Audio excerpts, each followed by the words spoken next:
Now that you know our core partner is an overwhelmed Title I school administrator who deeply cares about results for their scholars and families, we need to discuss where you find them, how to talk about what makes us different from other companies out there, and then how our programs can help them. And more importantly, I want you to etch this quote from former President Roosevelt into your memory. No one cares how much you know until they know how much you care. I'll say it one more time. No one cares how much you know until they know how much you care. Before we jump into any partnership pitches, make it clear why we care so much. All right, where do you find Title I school administrators who deeply care about results for their scholars and families? The first place is in their schools. Many of our school partners get into their school buildings before the sun rises and leave well after the sun goes down. While the scholars and teachers are in school, they know any strategic or planning work they plan to get done could be disrupted at any moment. Often, our first touch point with the school administrator is via email or phone call. As you can imagine, every other company is approaching school administrators via the same crowded channel. Because school administrators are in public service roles, most of their emails and school phone numbers are easy to find online. When we call a school, the secretary is often well versed in blocking contact to the school administrator, so we have to be extra persistent and prepared when we go down this route. The second place we find our core partners is at industry conferences and trade shows. Our partners want results. In order to achieve them, they know they have to be continuously learning from their peers and keeping up with new interventions in the market. However, most people don't like to be sold to. While they attend industry conferences and trade shows, they try to avoid walking through the vendor areas. Instead, they attend sessions their fellow school leaders are presenting at, or will find familiar groups of people to hang out with at events, restaurants, or places running in parallel to the conference or trade show. Don't be surprised if a couple of people show up to the table, but just expect that you'll have to network a bit and ask the veterans where different decision makers might be hanging out. If all else fails, look for areas where drinks and food might be flowing. The third place we find our core partners is at affinity group meetings, and their meetings with a senior school administrator like a superintendent or a chancellor. Sometimes the meetings with the superintendent are called a district meeting or a monthly principals meeting. The affinity groups might be for women school administrators like OCSA, black school administrators like BCSA or the Black Caucus of the CSA, or veteran school administrators. These gatherings range in formality depending on the time of the year and can range from a deep learning session to a celebration. Oftentimes, we need to be proactive and ask when the next meeting might be taking place. And we need to sponsor through a financial contribution to be able to share our program offerings for 5 to 10 minutes during the event. While these are costly, they are hard to land. And if we find the right affinity group or district meeting where we're connecting with our core partner who is running Title I schools and deeply cares about results for their scholars and families, then they pay for themselves. The fourth place we find our core partners is through word of mouth. When they're happy with our partnership, they tell their friends. We've tried to provide incentives before for them to spread the word, and we haven't exactly cracked the code on how to get them to do it more organic. They're overwhelmed, and they're not as driven by financial incentives as other professionals might be. Playing to their desire to drive outcomes for their scholars and families also hasn't moved the needle when it comes to having them help us generate more partnerships. That doesn't mean we're giving up. Just letting you know we're open to your ideas as you get to know them. What's worked best for me has been building a personal relationship and then asking. Otherwise, if they don't do it on their own, it usually doesn't happen. I will say that when we have a partner in the room and we sponsor a district meeting or affinity group meeting, our partners gladly say a few words to highlight our work together. The last place I'll touch on is online. We don't receive a ton of inbound requests from our visibility on social media, being on the news, or through our website, but we have received some. Oftentimes, our visibility on these channels builds brand awareness and discovery. We have had partners tell us they found and learned about us online before.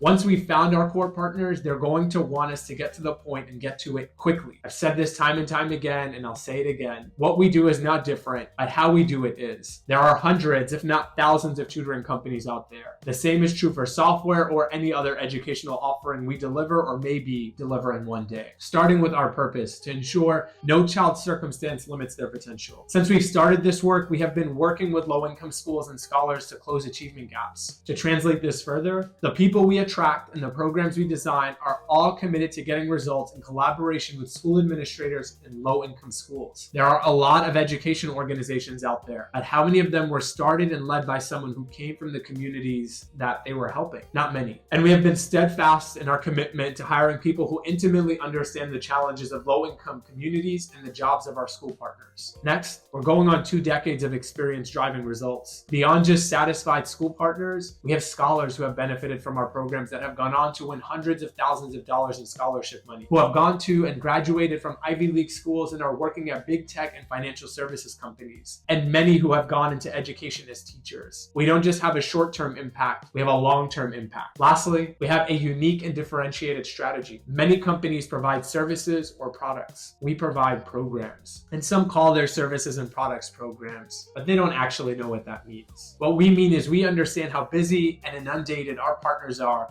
that we do the heavy lifting. We understand that while there are many similarities among low-income schools, there are also unique assets and differences that require us to tailor programs. When it comes to implementing anything, tutors in the school, new software or curricula, we can't just send a self-service manual and walk away. We need to be actively engaged in following up, conducting training, monitoring implementation, gathering feedback, and reporting back the progress. We don't sell products or services. We sell programs to achieve an intended result. Operationally, this requires our team to be really responsive, and we are. We treat our school partners' problems as if they are our own, and we don't want any problems. All right, I'm going to bring this home by talking about 3 of our core programs. Let me start by saying that all of our programs, past, present, and future, fall in one of 2 buckets. Either they help personalize instruction or they extend learning time. Those are 2 evidence-based buckets that meaningfully improve achievement. In fact, these are 2 approaches that have allowed scholars to gain more than 1 year's worth of academic growth in a single school year. These approaches are how we close the achievement gap. Personalized instruction refers to tailoring the teaching and learning process to meet the individual needs, preferences, and abilities of each scholar. This should be intuitive. The more personalized and tailored the instruction, the greater the likelihood for comprehension and retention. Numerous research studies have shown that personalizing learning increases scholar motivation and engagement, and scholars in personalized learning environments show higher achievement gains than their peers. Extended learning time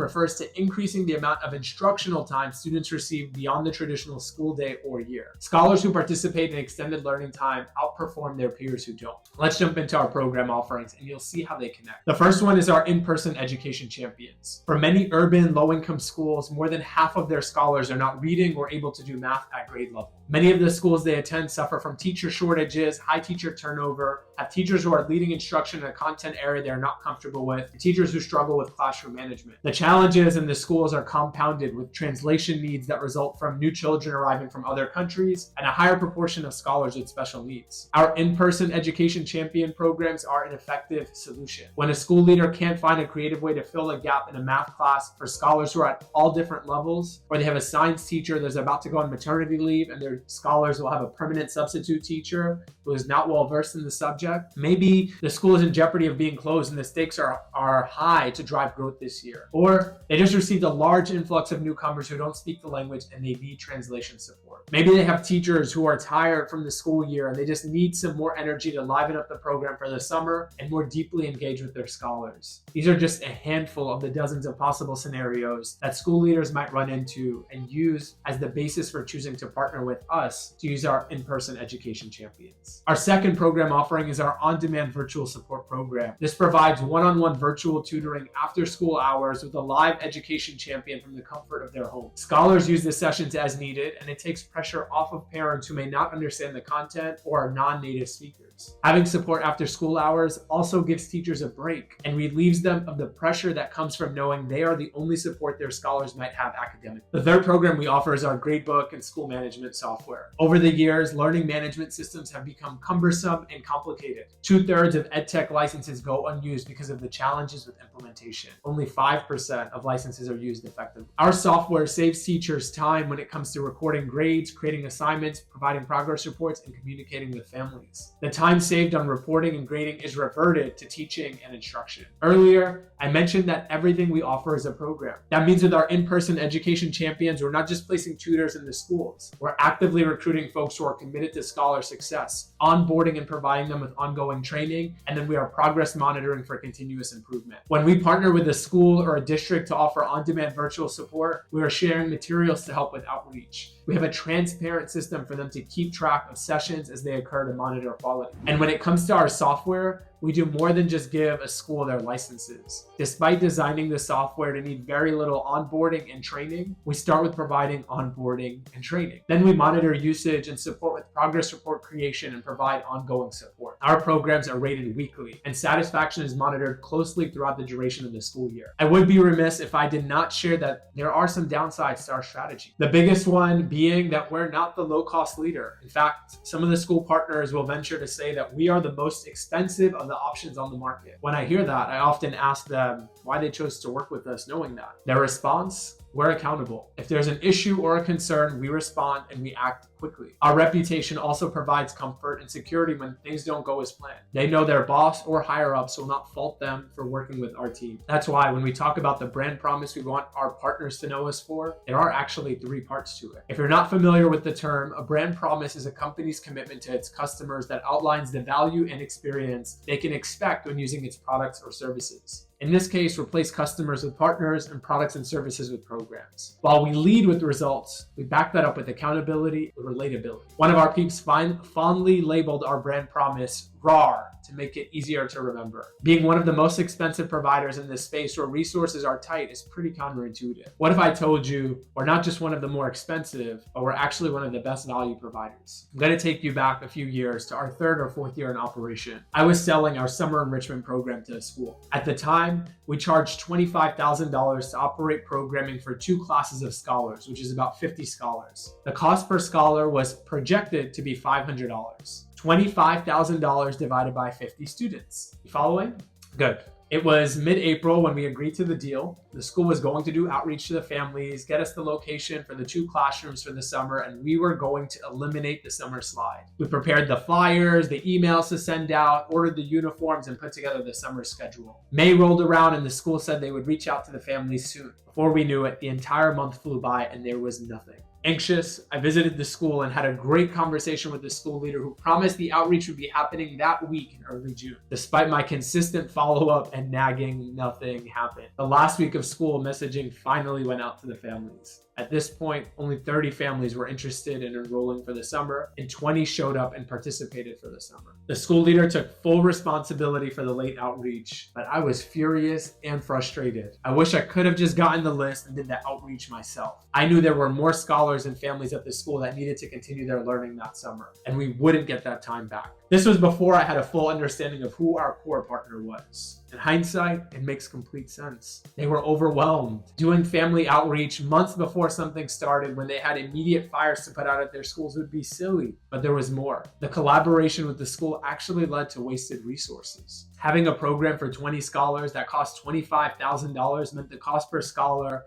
was $1,250. Crunching the numbers upset me even more. But since our school partner wasn't phased, I imagined a different scenario. What if we charged double the price for our program and did all of the heavy lifting? If we were to redo the summer, it would mean we would have charged $50,000 to serve 50 scholars. That would bring the cost up to $1,000 from the projected $500. But the $500 wasn't real anyway, because we'd never be able to fill the program partnering with an overwhelmed school administrator. If the school didn't want to make the investment at that level, it was okay, because we knew charging less meant that they would be wasting resources. We could instead serve half the number of students and keep the price at the same level. While I hate to speak in absolutes, I know a lot of low-cost leaders in our space project to be a good deal, but the value is rarely realized, meaning the low-cost offerings wind up actually costing schools more. Hence the stat I mentioned earlier with 2/3 of EdTech licenses going unused. Really cheap to buy, really difficult to use. Any dollar spent on something that isn't used or not used at its full potential is wasted money. And it's antithetical to our value of being conscious capitalists. Over time, I hope we'll continue to identify efficiencies and find ways to increase our margins that will allow us to invest in more innovative programs that further our purpose or find ways to pass the savings to our partners. Let me walk you through a real customer journey and then let you go. Back in 2015, someone told me that the best way to avoid having to go school to school in New York City was to sponsor a district meeting, which I mentioned earlier. Every large company in New York City also wants to avoid having to go school to school, so they're thinking the same thing. Anyways, the way you secure a district meeting slot varies slightly from district to district. The ultimate decision maker, however, is the superintendent. So I emailed a bunch of superintendents asking them if they'd let me sponsor a meeting, and I called all of their offices to follow up on my emails. Then I emailed them again to follow up on my phone calls. Finally, one of them allowed me to present to their district. It was District 28 in Queens. The meeting was scheduled for 3 months out.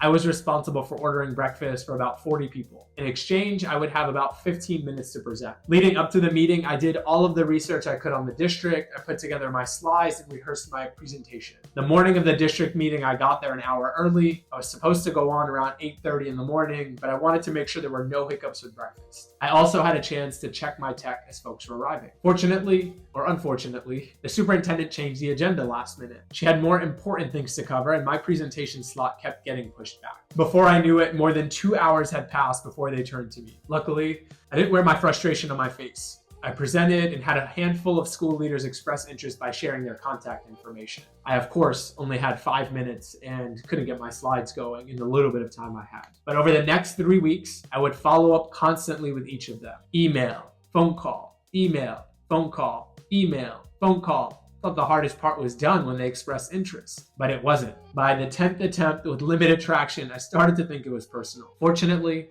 I had thick skin and cared too much about what we were doing. After all, I knew from my research and personal experience that they needed our partnership. Eventually, I scored a few meetings. Not every school that said they were interested wound up scheduling a meeting. The school I'm going to highlight for this example is Junior High School 217. The principal, Patrick Burns, agreed to a meeting time. Of course, it got rescheduled at least once, if not twice, if my memory serves me. Finally, I went into the school and we discussed how our summer program was going to help more of his scholars take the specialized high school admissions test. I sent him the work order and closed a $50,000 contract. The follow-up was worth it. I later learned it wasn't personal. Our core partner is overwhelmed. In fact, Principal Burns told me how much he appreciated how persistent I was. That following school year, 22 of the 24 scholars who attended the summer program sat in for the specialized high school test. I wish I could tell you we kept detailed records of how many of them actually passed the exam back then, but we didn't. What I do remember is that the program that summer definitely had some challenges. Each one, though, created an opportunity for us to respond,